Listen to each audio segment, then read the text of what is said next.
Voilà, alors, on est un peu mieux. Donc, je voulais vous parler de ce premier constat que j'ai fait par l'expérience, la relation toxique dans le plan spirituel.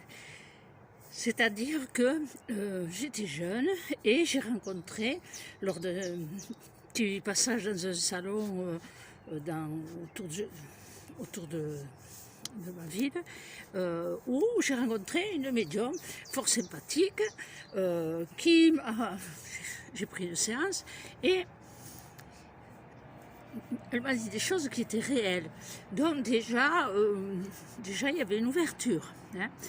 Et puis, ce que je ne me suis pas rendu compte, parce qu'il m'a fallu quand même du temps, hein, la naïveté de la jeunesse, ce que je ne me suis pas rendu compte, c'est que, en fait, à part cette fois-là où c'est moi qui ai fait la démarche d'aller dans son stand,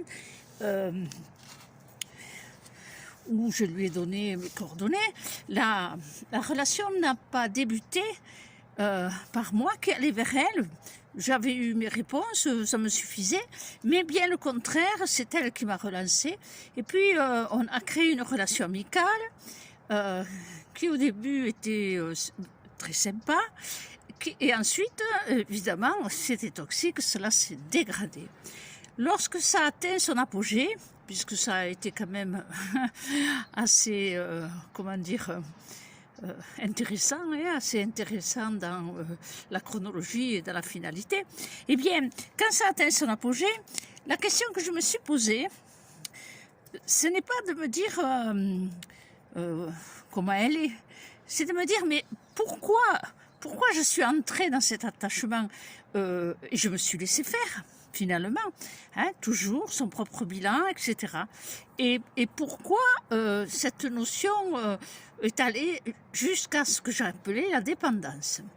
Donc, pour vous expliquer, donc c'était la réponse que j'ai trouvée en moi, c'est que j'étais dans un manque affectif, amical, relationnel, familial, hein, tout un ensemble de choses à l'intérieur qui faisaient que j'étais dans un manque affectif d'amitié. Et c'est vrai que c'était génial.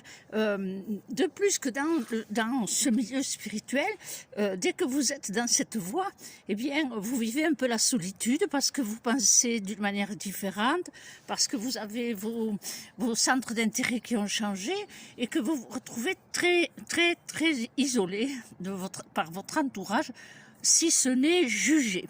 Donc, il se crée un vide, hein, et ce vide, eh bien, la vie m'a donné une super expérience pour prendre conscience de, justement, que les médiums que l'on rencontre ne sont pas toujours, on va dire, si lumineux. Hein, on va dire cela.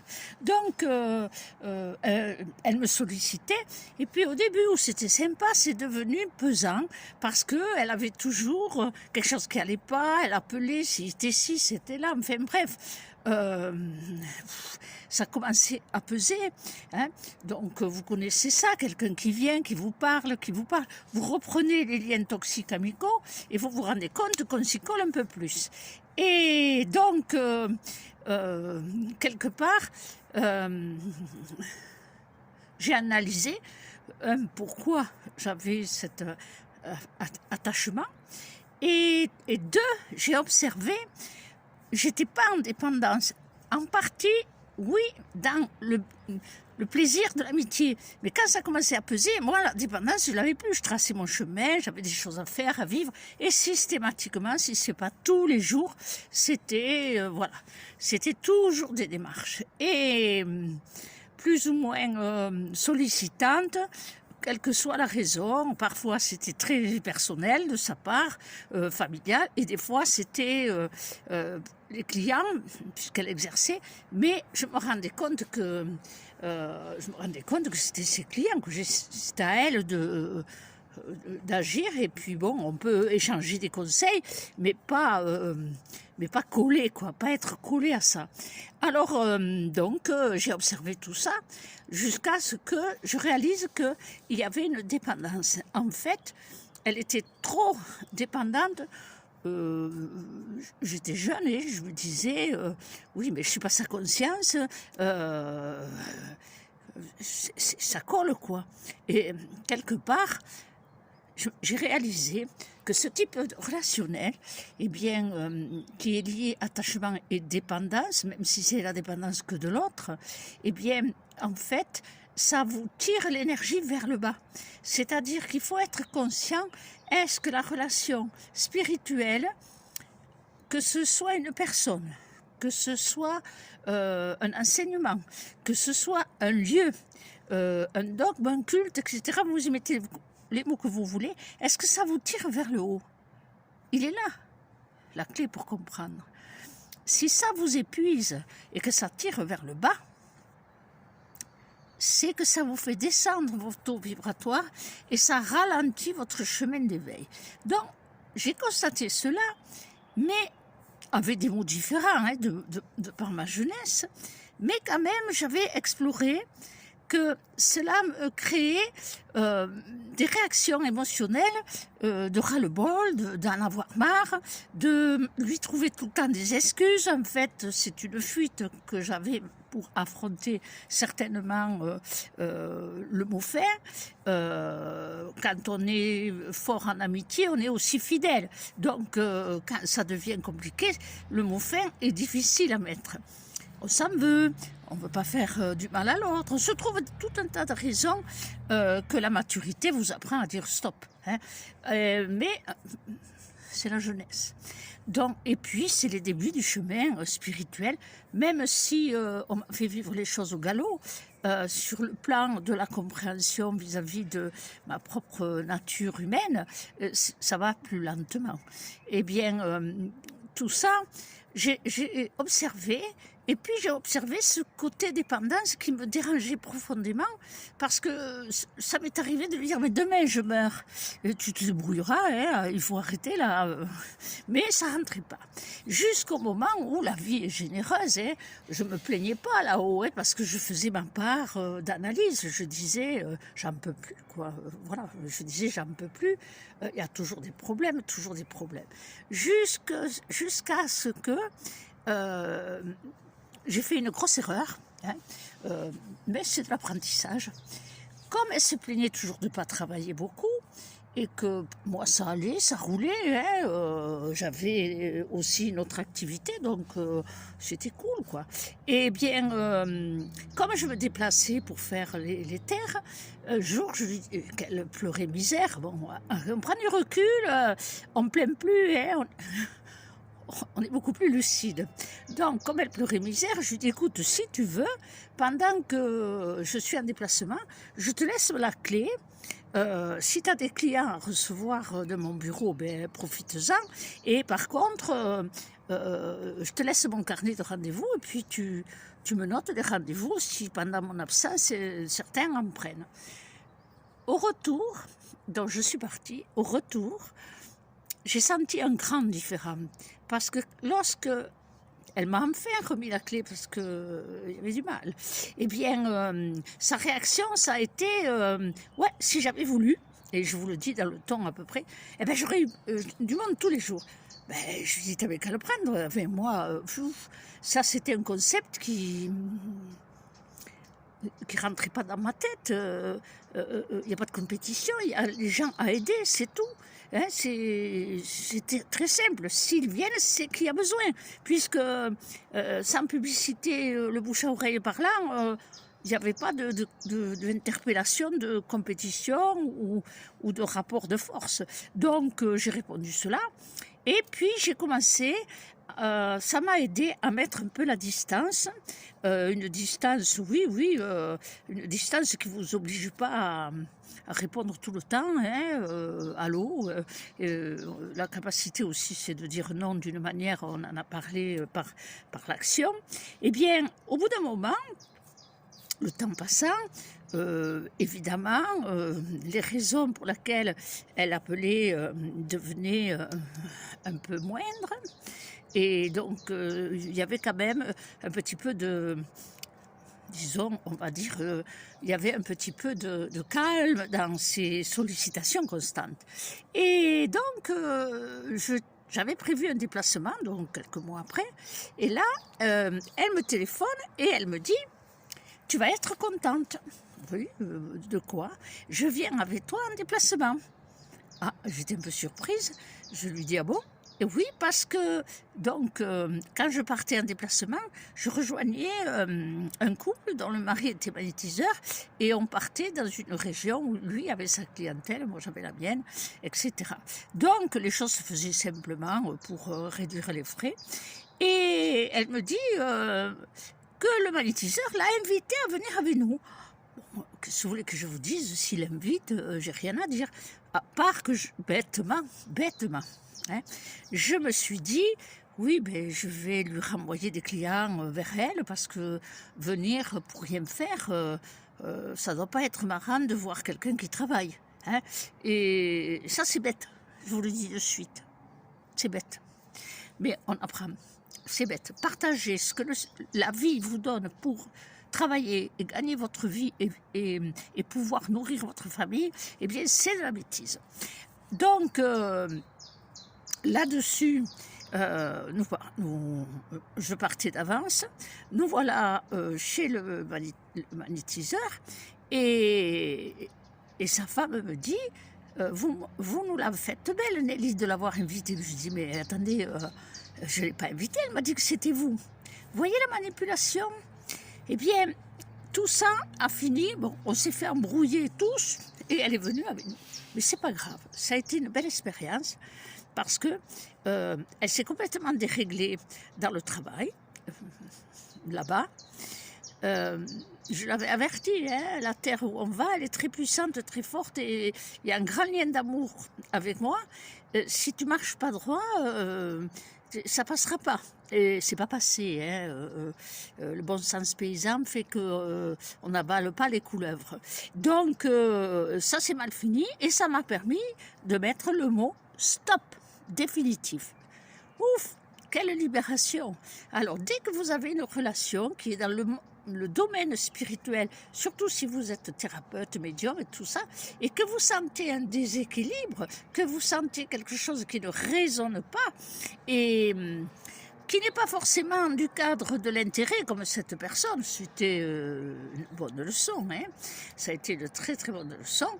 Un apprentissage, on apprend quand on a toute jeune qu'on rentre là-dedans, comment voulez-vous que si on n'a pas un ancien qui vous explique, comment voulez-vous déjà comprendre tout ce qui se passe et ensuite vous avez vos expériences à faire. Moi je ne vous transmets que mes compréhensions et toujours bien établies ça entre nous et les conclusions que j'en ai tirées. Donc j'en ai conclu beaucoup trop de naïveté, d'innocence surtout, pays des bisounours, hein, d'une autre manière à l'époque, mais c'est quand même le pays des bisounours, et de croire que tout le monde est aligné parce qu'il est dans la lumière. C'est pas vrai, c'est pas vrai. Je le dis un peu avec tristesse, mais c'est pas vrai. Mais chacun a son chemin à faire. Aujourd'hui, peut-être une personne n'est pas très alignée et peut-être elle vivra des expériences qui vont lui apprendre à s'aligner. Alors, gardez-en surtout une compréhension que il y a des portes en soi pour cela. Les premières portes, pour moi, c'était rechercher une famille spirituelle sur Terre, de trouver des consoeurs, des êtres déjà éclairés, déjà sur le chemin, et puis faire un lien d'amour comme ça, spirituel, et que ça serait merveilleux. Bon, mais ça n'a pas été vraiment le cas, parce qu'au bout de plus de 40 ans, je peux vous dire que le recul que j'ai pris grâce à cette expérience, parce que c'est allé tellement loin, alors vous me croirez pas, hein, mais ceux qui me connaissent, ils savent, hein, moi je n'invente pas. C'est qu'à un moment donné, il y avait un phénomène qu'on peut appeler aujourd'hui vampirisation énergétique. Un phénomène, elle était collée, et puis j'étais dans cette faiblesse de l'illusion et puis de pas dire les choses, pas faire de la peine, pas ci, pas là, qu'elle avait pris le dessus, bien sûr, et à sa manière à elle, et de manière très plaintive d'ailleurs. Et puis un jour, elle est passée à l'improviste à mon bureau, et au bout de 5 minutes, lorsqu'elle est entrée, qu'on a commencé à discuter, j'ai observé le comportement de ma petite chienne. Et là, je peux vous dire que c'est un réveil. Ma chienne se comportait avec elle comme elle se comportait avec moi. Et moi, elle me zappait. Parce qu'elle se comportait comme d'habitude. D'habitude, elle la zappait. Ça n'occupait même pas. Et là, les rôles étaient inversés. Et là, j'ai dit, donc, il y a là, trop. Trop, c'est trop. Et c'est ta faute. C'est la mienne. Donc, j'ai redressé beaucoup de choses à l'intérieur, dans l'expression tout à fait, comme je vous disais, un peu de distance téléphonique. Après, j'ai appris de tout ça, eh bien, que dans la relation spirituelle, eh bien, il faut, comme dans les communications, des détails probants et d'être observateur, comme l'autre doit observer aussi pour soi, de la motivation et des intentions. Alors, les intentions peuvent être chaleureuses, mais s'il se crée une dépendance, c'est nocif, c'est toxique pour les deux. Il faut avancer dans son chemin, nul n'est la conscience de l'autre. Ça, c'est une des premières constatations que j'ai faites dans le domaine de la relation toxique spirituelle. Après, j'en ai vécu d'autres. Alors là, la toxicité, elle est vraiment, vraiment dans des prises de pouvoir. Pousse-toi que je m'y mette. Ça m'a toujours un peu fait rire parce que s'ils font mieux, si la personne qui est dans cette dynamique, pousse-toi que je m'y mette, mais si c'est pour aider les autres et qu'elle fait mieux que soit dans ce que l'on a pour aider, mais c'est parfait, il n'y a pas de compétition, c'est parfait. Je me suis retrouvée dans des situations où j'ai dû dire au thérapeute, mais moi, la place du président, je te la laisse, je n'ai pas de problème, je n'ai pas de problème d'ego si tu peux aider mieux, mais ce que tu as fait, c'est pas du mieux. Et ça va pas.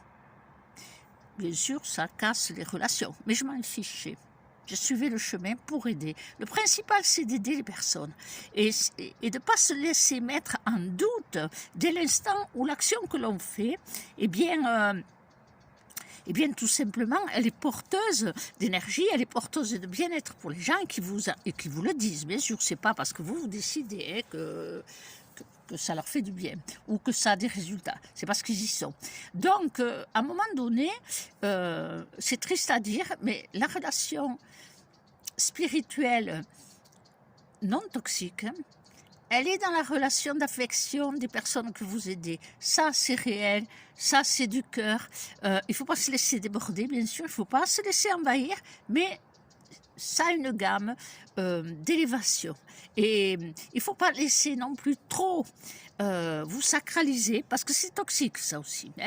Nos égos, ils peuvent faire cocorico. Donc, il faut toujours...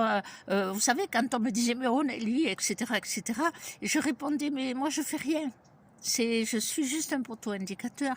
Moi, je ne fais rien. C'est plus haut que moi. Et oui, mais c'est pas grave. Et j'ai toujours détesté la sacralisation du personnage et la gouroutisation. Ça, c'est un chemin impossible pour moi. Je peux pas. Et parce qu'il y a de la dépendance là aussi. Donc, petit à petit, il est vrai, et je reconnais que j'ai toujours mis une distance. Ça m'a été difficile quand le New Age est arrivé parce que tout le monde se tutoyait, mais moi c'était vous. Et ça venait naturellement le vous, et très peu le tu. Très peu. Si c'était pas instinctif, je le faisais pas. Et donc j'ai mis une distance, et c'était pas parce que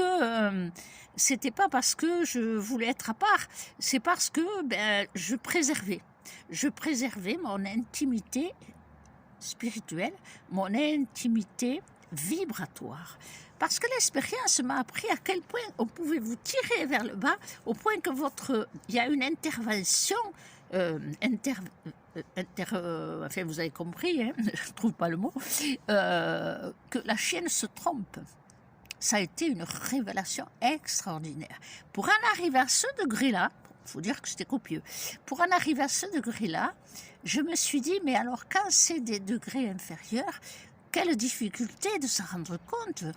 On appelle ça la vampirisation, mais ça peut être beaucoup plus subtil, beaucoup plus sournois, hein, et beaucoup plus manipulant. Une manipulation avec des mots gentils, je t'aime beaucoup, etc. Enfin, vous connaissez, hein, mais ça m'a fait hérisser les poils quand on me faisait trop de compliments ou qu'on me disait, alors évidemment, vous êtes gentil, oui, je le suis, mais pas parce que vous m'utilisez, parce que je le suis naturellement, mais j'ai des limites. Donc, la relation toxique spirituelle peut prendre des formes tout à fait à observer, tout à fait liées dans un petit peu ses attentes à soi, d'abord. Donc, au bout de 40 années, j'attendais plus, hein, parce que je me suis dit tellement longtemps, mais où sont mes sœurs et frères de lumière? J'aimerais bien rencontrer, qu'il y ait un échange. Et bon, le chemin a été un peu beaucoup solitaire, mais solitaire dans la nature humaine. Dans la nature spirituelle, j'étais pas seule, j'étais bien accompagnée pour aider les êtres, donc là, j'étais pas seule. Mais en bas, c'est pas la même chose. Et donc, je peux pas dire que j'ai rencontré pendant ces plus de 40 ans au moins, des liens forts, équilibrés, dans le milieu. C'est pas grave, c'est pas grave. Ça m'a fait une très belle expérience et ça m'a appris à ressentir très vite ce que j'appelais les fausses notes. Donc, écoutez, vous rencontrez quelqu'un qui vous semble enchanteur, qui vous enchante, écoutez, formidable, hein, c'est un bon moment, mais écoutez un petit peu le son de sa vibration.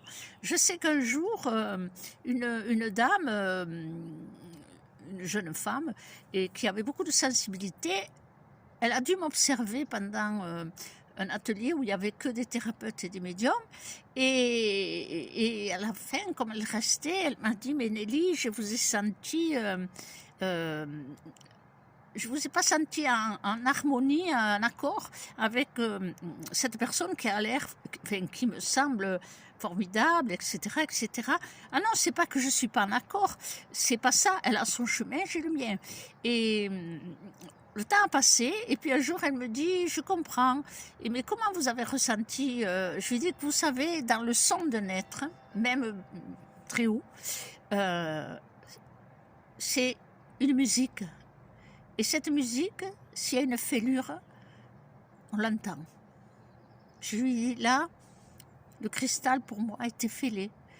C'était plus une tristesse de me rendre compte de ça qu'autre chose. Comprenez que je n'ai pas mis de jugement, j'ai simplement eu beaucoup de tristesse.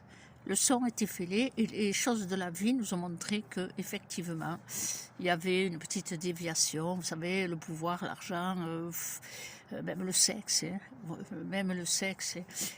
c'est terrible, les pièges que peut avoir des personnes sur le chemin. Donc, dépendance, attachement et dépendance.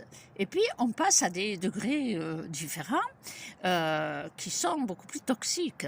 C'est-à-dire des personnes qui, parce que vous n'allez pas dans leur sens ou qu'ils ne vous ont pas circoncis, hein, embarqués dans leur pouvoir, eh bien, projettent, font des projections. Alors, votre sensibilité, plus vous allez rester dans l'équilibre, plus vous allez les sentir, plus vous allez percevoir que c'est comme si on vous mettait des taches sur votre costume. C'est vibratoirement, plus vous évoluerez, plus vous sentirez. Alors, il peut y avoir des projections d'envie, de jalousie, mais bon, c'est humain, ça, faut être indulgent, ça va leur passer. vous n'avez pas à vous remettre en question ni à chasser la personne.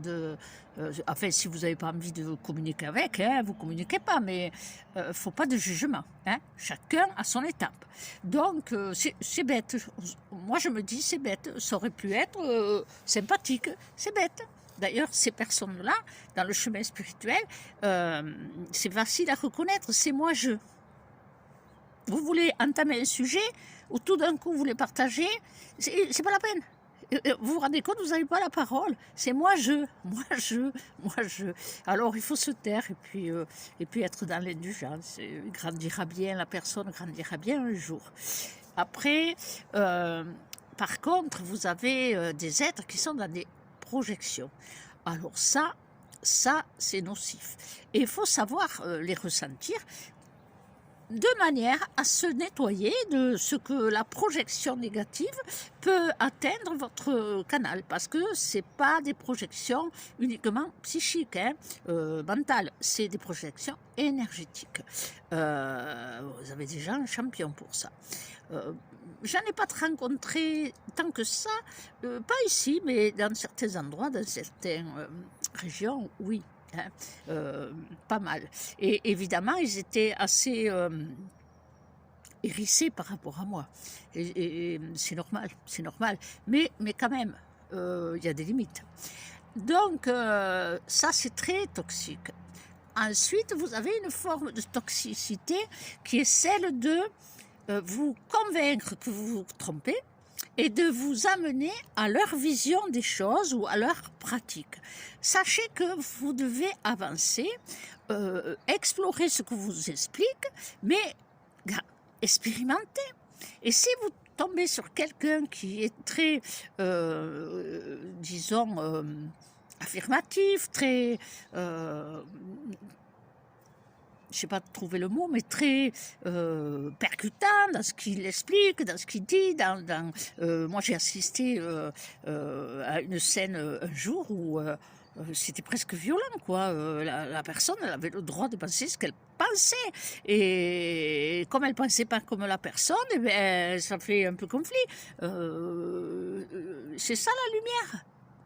Pas possible, ça. C'est pareil dans les salons.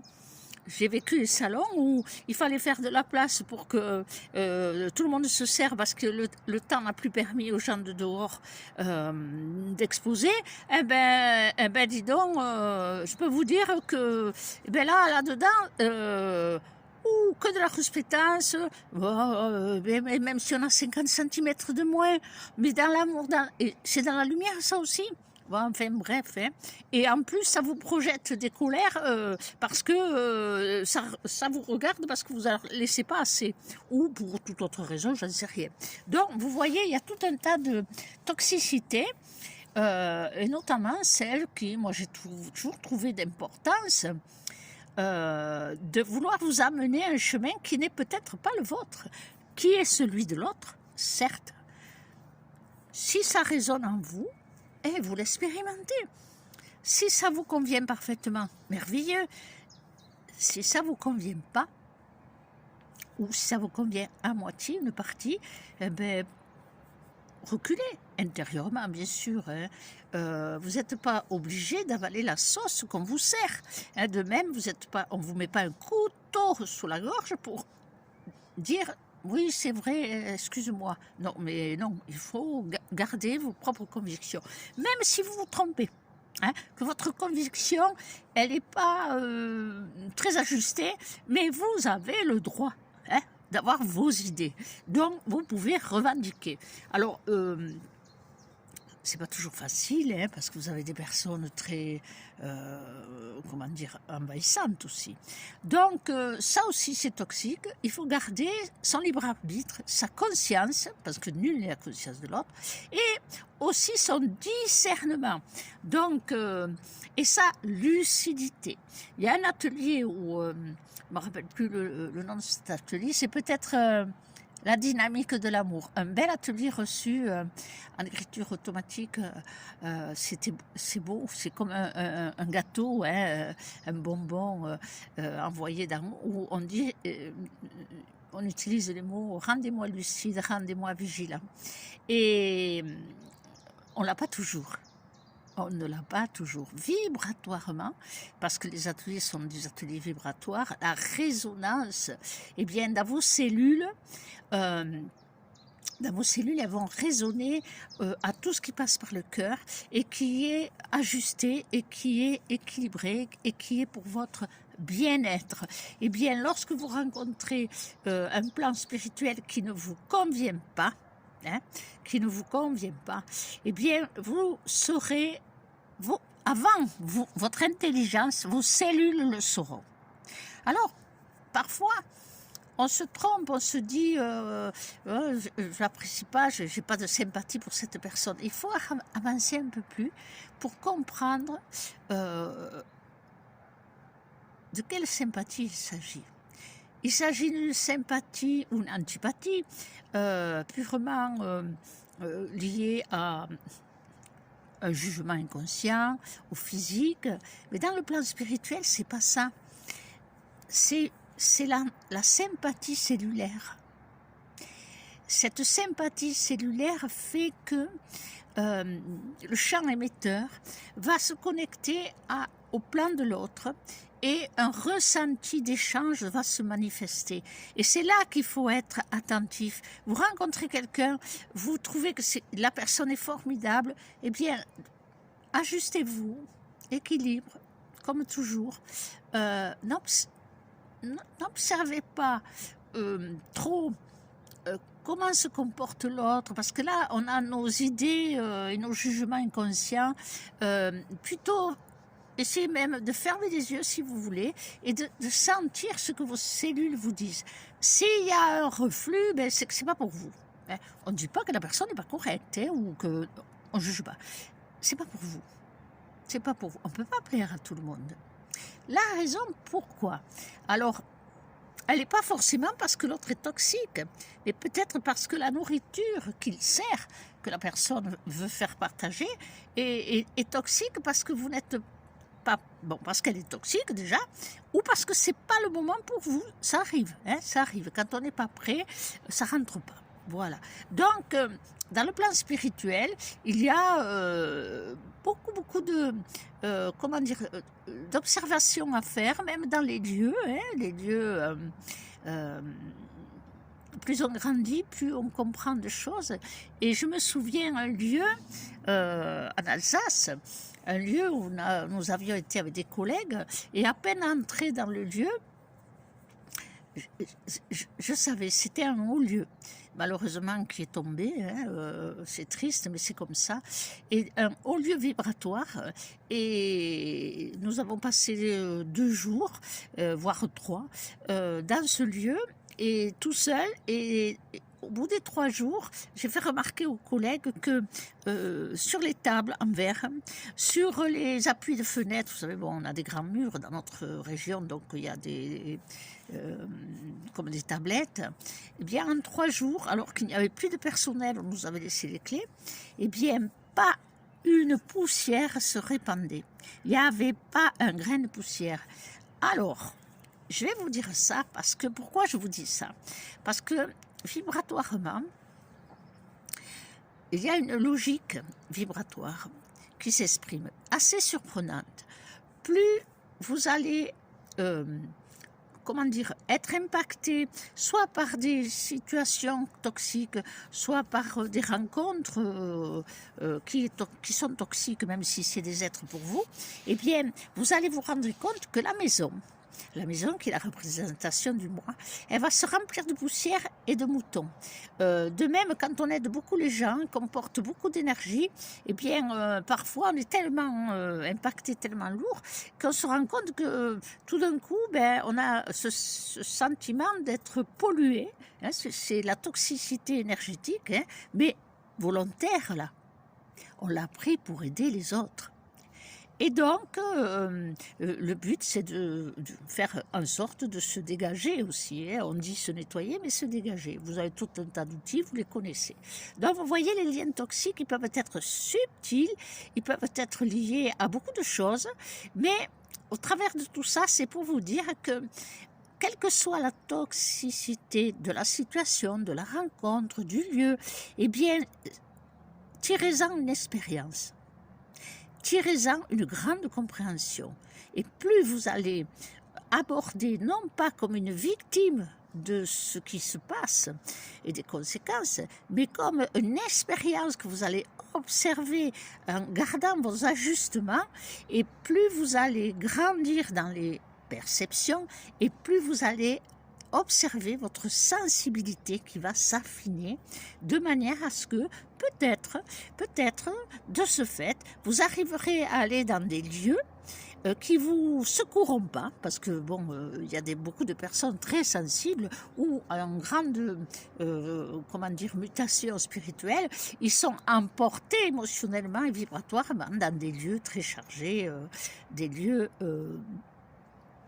difficiles. Eh bien, vous allez vous rendre compte que, eh bien, plus vous affinerez, plus vous maîtriserez en vous votre équilibre et plus vous vous nettoierez aussi, dégagez de toute toxicité qui a pu se coller, eh bien, plus vous allez être vraiment affiné à percevoir des résonances de plus en plus subtiles et percevoir aussi que cela vous atteint de moins en moins et que vous pouvez marcher n'importe où.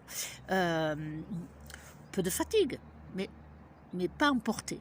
D'où la nécessité de prendre conscience que les liens toxiques, il ne faut pas se débattre.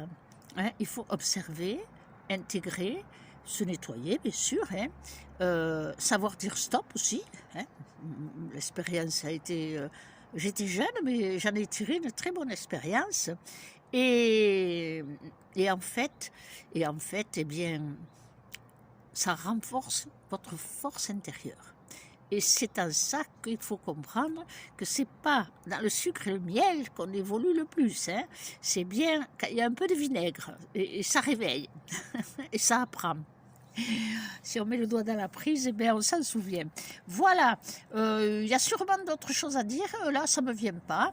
Je vous fais profiter un tout petit peu de cette chapelle. Hein. Je vais essayer de l'attraper, là.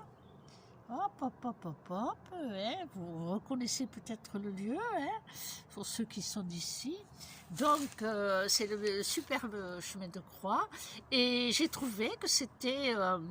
le bon endroit pour vous parler de la spiritualité, des liens toxiques sur le plan spirituel.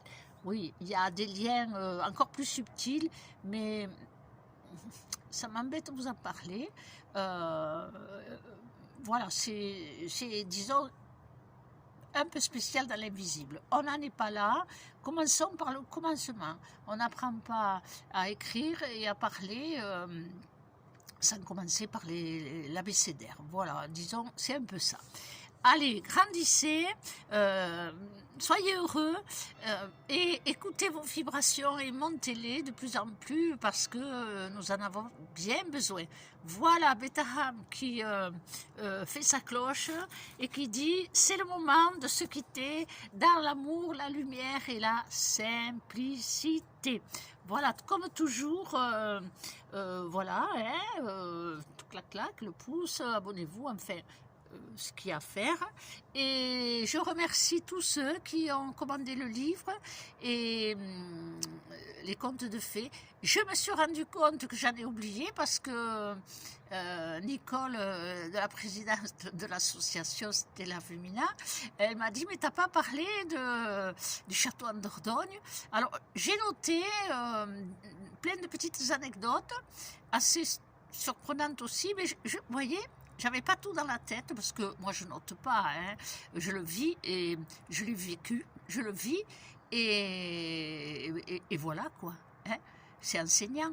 Et donc oui, va falloir que je prenne des notes et puis que peut-être je fasse un deuxième petit livre avec les photos des peintures médiumniques, des présences qui se sont manifestées dont je vous parlerai un jour. À tout bientôt.